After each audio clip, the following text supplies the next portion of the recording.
அத்தை, உங்க பையன் நல்லா நடிக்கிறார் அத்தை. அந்த வர்ஷினி இங்கதான் கால் மேல கால் போட்டு உட்கார்ந்துட்டு இருந்தா.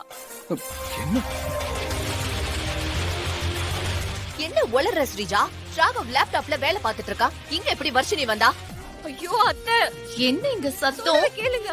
ஐயோ, வர வர இந்த வீடு சந்தக்கடை மாதிரி ஆயிடுச்சு. எதுக்கு இவ்வளவு சத்தம்? சிந்தாமணி அக்கா. ஐயோ, நான் ஏதாவது தப்பா கேட்டுட்டேன்னா என்ன? ஐயோ அத்தை, நான் உளரல அத்தை. வேணும்னா என் கபோர்ட பாருங்க. வர்ஷினி அவ ட்ரெஸ் எல்லாத்தையும் அதுலதான் வச்சிருக்கா. பாருங்க அத்தை, வாங்க.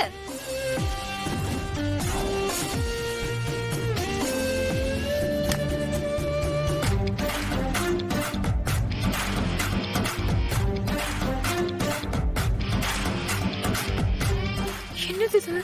எல்லாம் ஏன் ட்ரெஸ்ஸா இருக்கு?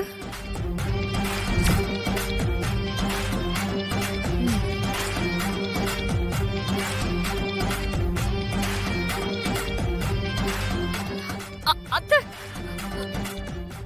அத்தை, அந்த கபோர்ட்ல வர்ஷினியோட திங்ஸ் எல்லாம் இருந்துச்சு அத்தை. அதை நான் கண்ணால பார்த்தேன். மா என்னம்மா சொல்றா?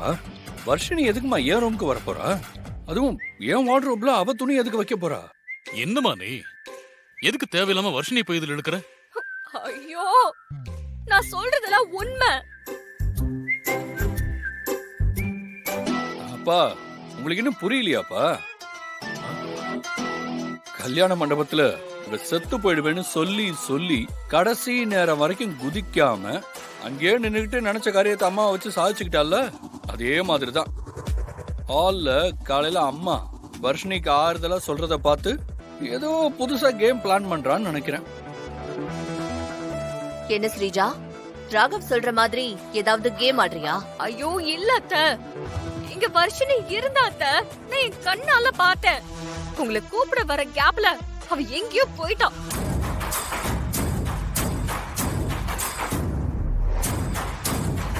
உன்னோட புத்தியே இவ்ளோ மட்டமா யோசிக்குது ஸ்ரீஜா. வர்ஷினி என் மரியாதைய காப்பாத்தின பொண்ணு. அவளை நீ இவ்ளோ கேவலமா நினைக்கிறத நான் ஒரு நாளும் அனுமதிக்க மாட்டேன்.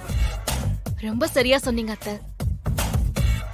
இது பாரு ஸ்ரீஜா, நியாயமா நீ கோவப்படுறதா இருந்தா என்கிட்ட மட்டும்தான் கோவப்படணும். பாவம் என் தங்கச்சி. ஏற்கனவே மனசுக்கு பிடிச்சவர கல்யாணம் பண்ணிக்க முடியலங்கிற வேதனையில இருக்க அவ. ஐயோ, நீ எதையாவது கதை கட்டி விட்டுட்டு அப்புறம் வர்ஷினி மேல அத்தை வீணா சங்கடப்படுற மாதிரி ஒரு சூழ்நிலை வந்துருச்சுன்னா அப்புறம் அவ உயிரோடவே இருக்க மாட்டா ஸ்ரீஜா. இதோ பாரு ஸ்ரீஜா, வர்ஷினி என்னோட மருமக. அந்த ஸ்தானத்தை நான் அவளுக்கு கொடுத்திருக்கேன். அதுல எந்த மாற்று கருத்தும்